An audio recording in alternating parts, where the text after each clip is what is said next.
Give me a minute. I want to talk to you about Osiris-Rex. Osiris-Rex is a space probe.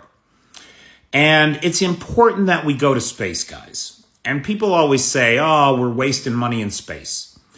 This is nonsense. If I may quote Dr. Neil deGrasse Tyson, if you took your tax dollar as a dollar bill and you cut off the piece of it that went to NASA, it wouldn't even get into the ink.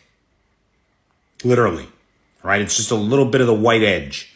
That's what percentage of your tax dollar goes to NASA. And the benefits we get from NASA are extraordinary.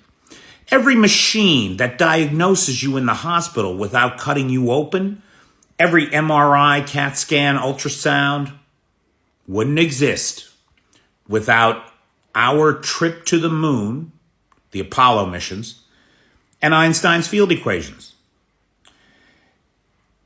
When we think about the benefits of space exploration, they're literally too numerous to mention here. So Osiris-Rex was launched back in 2016. And I apologize, guys. It's late. I just saw this and I quick grabbed a couple screenshots because it's so exciting. Osiris-Rex is back. Where is it back from? It's back from being the first human space probe to land on an asteroid. And it didn't just land there. It landed there, it took some samples, and then it came home. Amazing. Oh, look, I'm wearing my Planetary Society t-shirt. Thank you, Bill Nye. Not because I'm doing this video, just because I had it on today. You've seen it in a million videos. Love Bill Nye, love the Planetary Society. You should join. Anyway, so Osiris-Rex goes out and lands on this asteroid, which is phenomenal, this near-Earth object, and it takes a sample. And then it not only takes the sample, but it comes home. And it came home today. And I'm very happy about that. I'm very excited about that.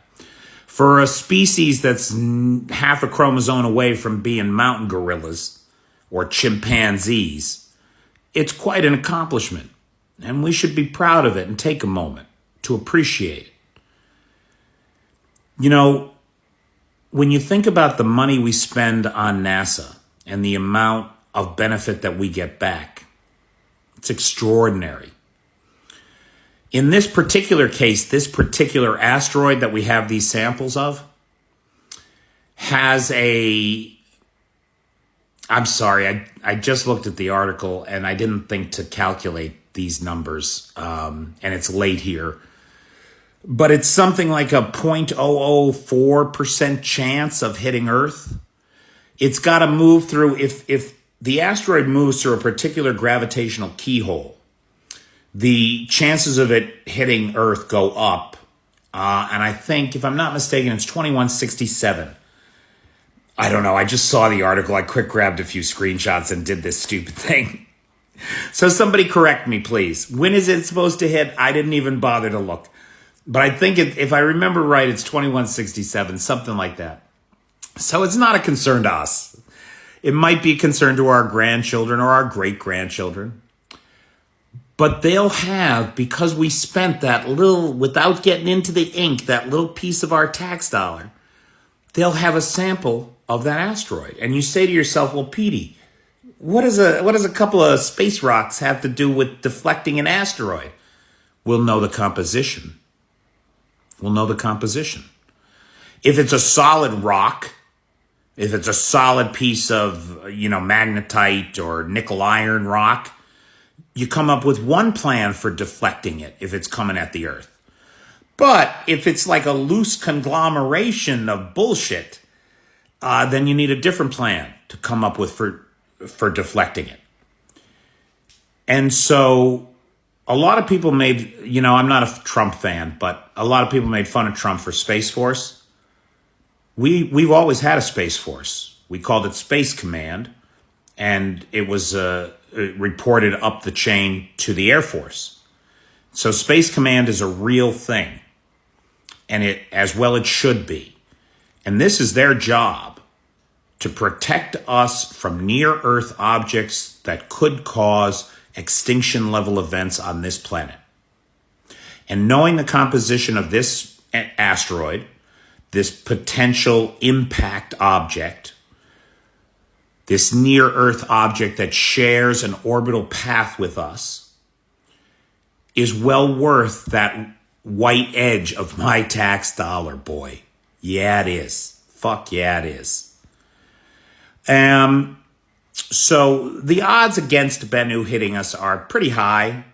Still, it's good to have a composition analysis of the object so that should we need to deflect it, our children, our grandchildren, our great-grandchildren will be able to do so. And that's the function of Space Force. That should be the function of Space Force. And I kind of think that way about Ukraine. We've got $76 billion over the next 5 years or so pledged to Ukraine. And that's important, guys. The $76 billion number that you hear batted around is not like, oh, we wrote a check and we're sending C-130s full of pallets of cash over here. That's not how that works. But rather, over the next 5 years, out of the budget, out of many programs, some money will come. And all told up, it's about $76 billion right now. That's a small price to pay for ensuring that for the next few generations, the security of democracy is assured. And that we stood when the call went out to defend democracy and freedom against the dictator, against the forces of autocracy, against the recrudescence of the fascist elements that want to destroy us, that we answered that call. It's a small price to pay.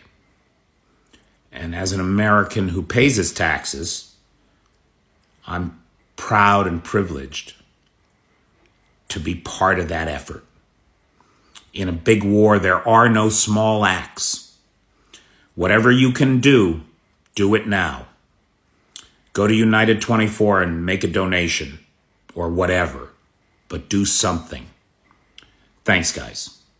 The future is bright. I wish I had my shades. Where are my shades?